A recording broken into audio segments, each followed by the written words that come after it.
With Warzone, the meta is always shifting, but when it's anywhere from 1v150, you obviously want the best firepower the game has to offer, and that comes down to your loadouts. Now, scraping together 10,000 cash for, say, solos could be a challenge, but not so much so in trios or quads, but you could always wait it out also for your free drops at the end of the first wave of gas or before the fifth wave.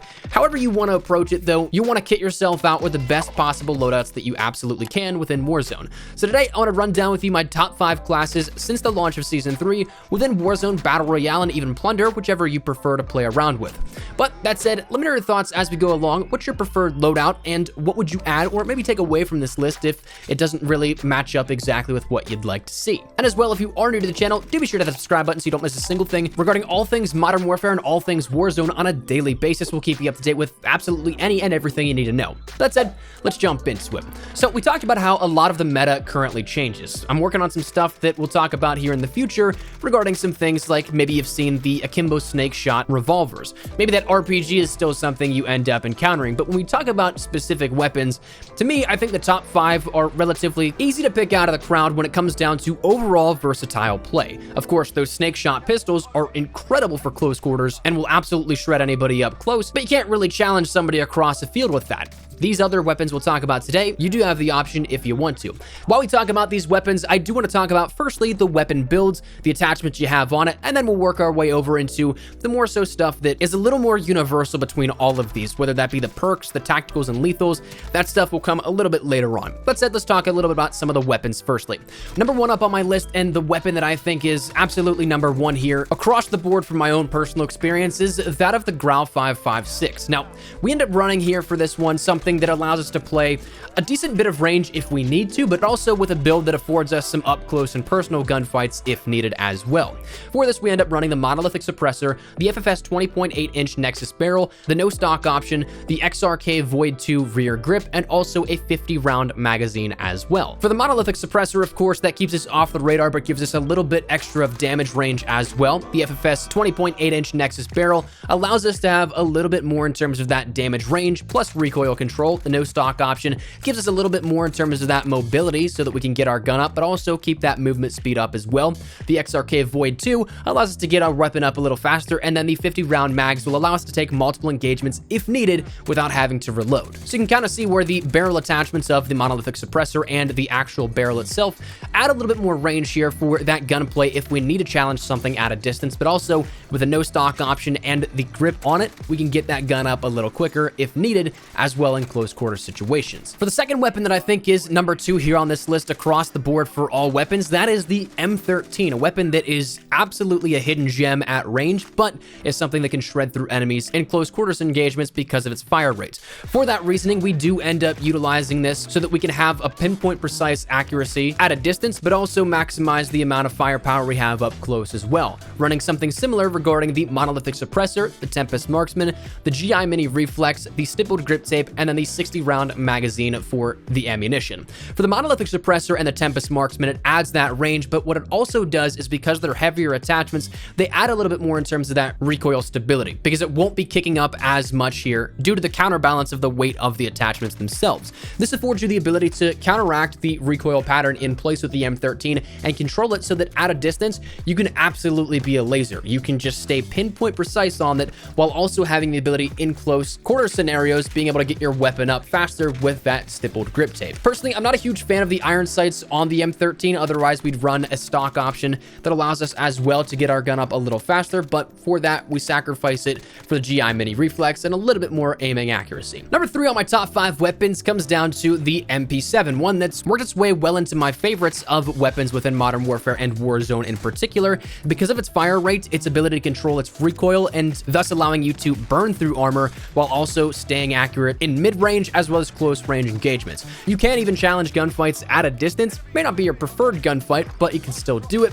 But this is something that for this, I end up running the monolithic suppressor on everything, by the way. You'll see that that's a constant because you do end up getting that damage range plus the ability to stay off the radar. We end up running the FSS SWAT as well, the no stock option, the stippled grip tape, and the 50-round magazine. So we end up getting a little bit more damage range, the ability to get that weapon up as fast as possible, and a little bit more ammunition in the magazine so that you can take out, again, multiple engagements if needed. The shots to kill because of the armor are about double than that of what you'd see in standard MP, so it is something that you want to have as many shots on offer as possible. Now for this, again, you can take it definitely at a close range, but you can challenge things at a mid-range engagement as well and still absolutely decimate your enemy. But it is a loadout that I really do love for a more aggressive style of play.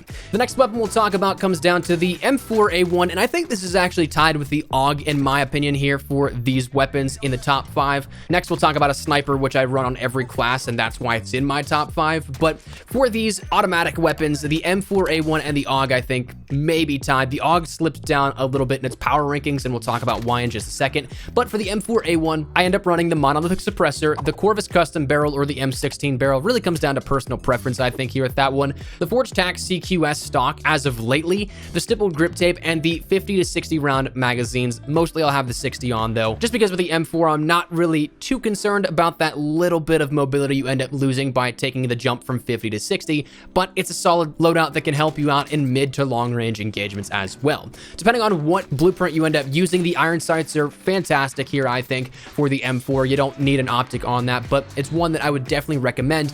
But as we mentioned, the Augie is one that kind of slipped down the power rankings because it seems like as of recently, if some community reports are correct, the 5.56 that we run on the Augie to make it so good seems to have been stealth nerfed, to which it added another shot to kill in terms of the overall shots to kill, which while in the grand scheme of things still makes it a very competitive weapon, it does decrease it a little bit here in terms of the engagements you may want to take it with. But for this, I end up running the monolithic suppressor, the 407mm extended barrel, the Forged Tac CQB stock, the stippled grip tape, and then the 5.56 NATO 60 round drum magazine as well, to of course give us that extra damage, that extra range, but also give us enough ammunition to take on multiple engagements at once if we need it. This is again another one that I love to use while being a little bit more aggressive, while playing around a little bit, chasing down enemies or going for a couple of higher kill games, but also it's still a nice little versatile option if you want to play close quarters, but also maybe say run an overkill sniper to take something at a distance. To which case, if you do run a sniper, the HDR is my go-to.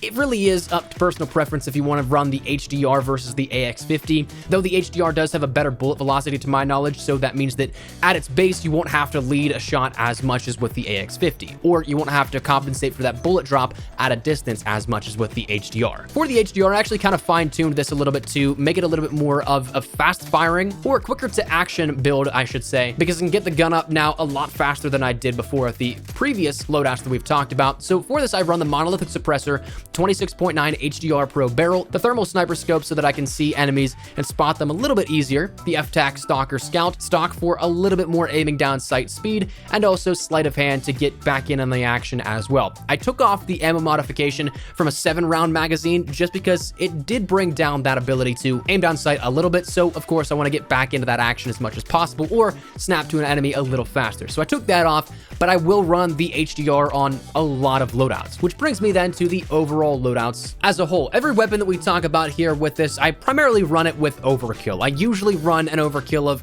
whatever weapon we talked about, the ground, the M13, MP7, M4, AUG, whatever it is, as well with an HDR on my back so that I can cover all sorts of variety of gunplay. I can take that close quarters where some of these weapons are better suited like the SMGs. I can take the mid-range engagements where maybe the rifles are more suited, but can totally work at close quarters as well, and vice versa between rifles and SMGs.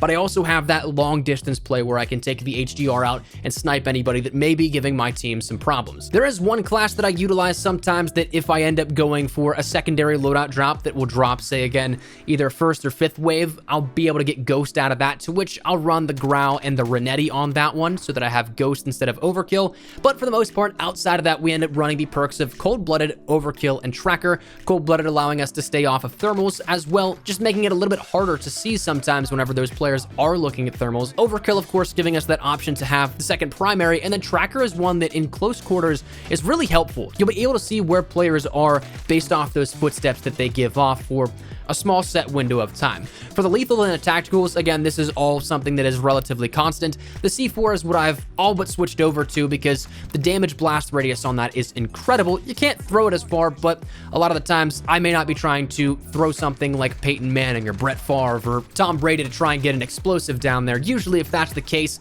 I'll end up having a sniper that I can try and pick off at that range. But for trying to breach a second story window or something like that in farmlands, it's fantastic. So I'll end up running that, and also then the tactical of the heartbeat sensor allows me to gauge whether or not there's 1, 2, 3 enemies. In early game, this is way more beneficial, obviously, because other people will have ghosts later on in late game, but it is still something that still works and gives you a relative idea of what you're up against. So overall, that is my top 5 classes here within Warzone, and we're gonna round out this video. So I'd love to get your thoughts and feedback down there in the comment section down below. Are you guys liking this lineup of weapons? Anything you would add, subtract, whatever it is? Again, feel free to let me know your thoughts down in the comments below. But hopefully you enjoyed the video. If you did, make sure to drop a like down below. And of course, if you are new to the channel, make sure you guys subscribe so it's a single thing regarding all things Modern Warfare, updates, news, information, tips, tricks, all that good stuff. We got you covered here on the channel. So if any of that interests you, hit the subscribe button so you don't miss a single thing. If you guys also want to follow me over on Twitter and Instagram, those are the best places to get content from outside of YouTube. Practically live on both those. If you guys want to strike up a conversation, ask me a question, whatever it may be, that link is down there in the description below.